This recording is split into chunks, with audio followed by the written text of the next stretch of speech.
Mr. Kung, thank you so very much. I'd now like to ask Mr. Sium from Eritrea. Mr. Chairman and the committee, I would like to thank you very much for this golden opportunity to share my report about observation on the religious freedom in Eritrea. I am Berhane Sium, and I am from Eritrea. Eritrea is in Africa on the Red Sea, to the east of the Sudan and north of Ethiopia. Thank you for the opportunity to talk about religious freedom in Eritrea. I am in a frequent contact with citizens in Eritrea and meet with people who have just left the country, often as escapee. I have reviewed the Eritrean section of the Religious Freedom Report and find no inaccuracies, but I have some updates to make. Since the early 1950s, Eritrea was a part of Ethiopia. In 1993, it won its independence. A constitution was ratified by the people in 1997 to protect democracy, human rights, and religious freedom. Article 19, paragraph 4 of the Constitution states, quotes, "Every person shall have the freedom to practice any religion and to manifest such practices," end of quote. However, the dictator and his government who took power will not implement the Constitution. An uncivilized regime of cruelty, torture, and murder has had control.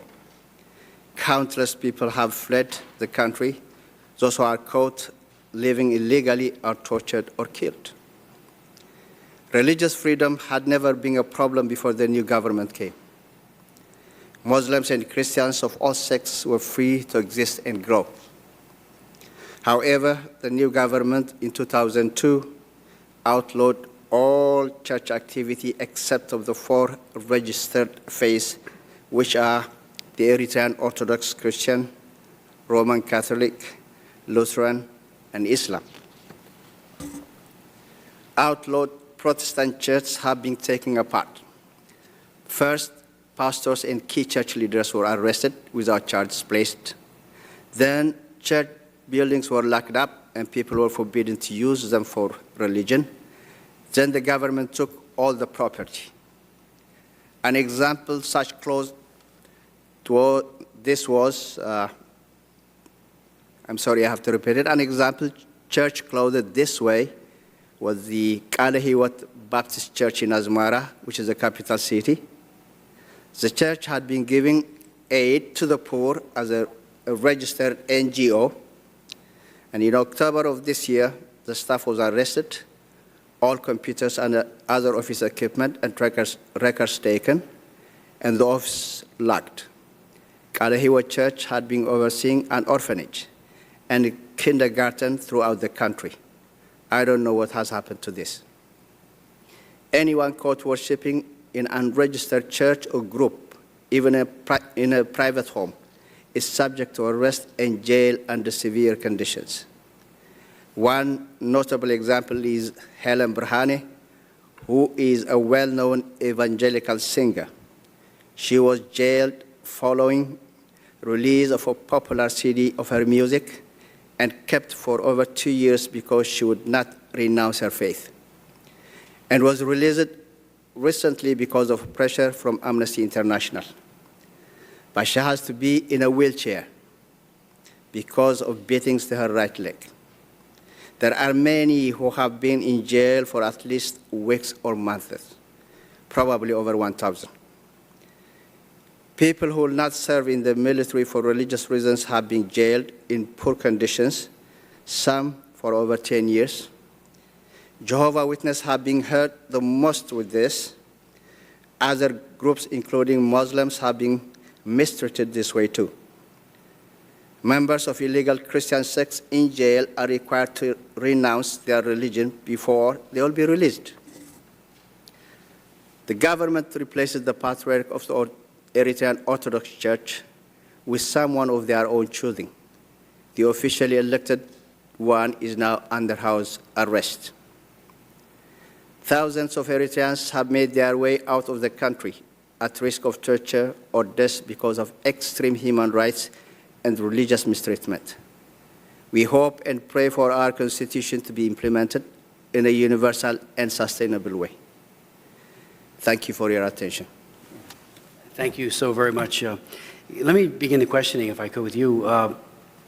The report suggests, you said 1,000, that up to 1,700 prisoners, so there's a range.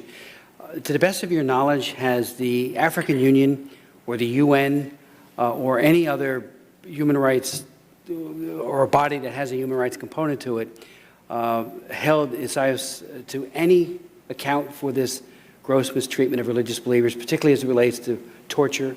And if not, why not? To my knowledge, I don't have any information following this case, but at least the Amnesty International has been writing many times. And even the embassies from the United States Embassy in Asmara have written all the bad deeds of the government. I think I have the document here, and everybody wants to see it. It's right there. About how many pages? Let me see. 19 pages. United States Embassy from Asmara. So they've been very diligent in raising these issues. Exactly. That's very encouraging and not surprising, because I know Ambassador Hanford has raised it a number of times. I know I, as chairman of the Africa Subcommittee, have raised it with their ambassador here and get rather dismissive answers, and particularly as it relates to lists of people. So we need to, I think, ratchet up that pressure. And it seems to me the AU has a real role to play in promoting religious freedom in general throughout all of sub-Saharan Africa, but certainly in Eritrea. And hopefully they will take the documentation that the Religious Freedom Report provides and take it to heart and run with it. If they don't have that ability to gather it themselves or have not done so, they're being given on a silver platter, if you will, information that is absolutely actionable by them. And I would hope that they would, we certainly will convey this to them again in the hopes that they will take some action, because this is absolutely, to see the deterioration and to see things go from bad to worse in Eritrea certainly is a heartbreak. So, and thank you for your witness Thank you, today. Mr. Chairman. Let me ask Dr. Farr.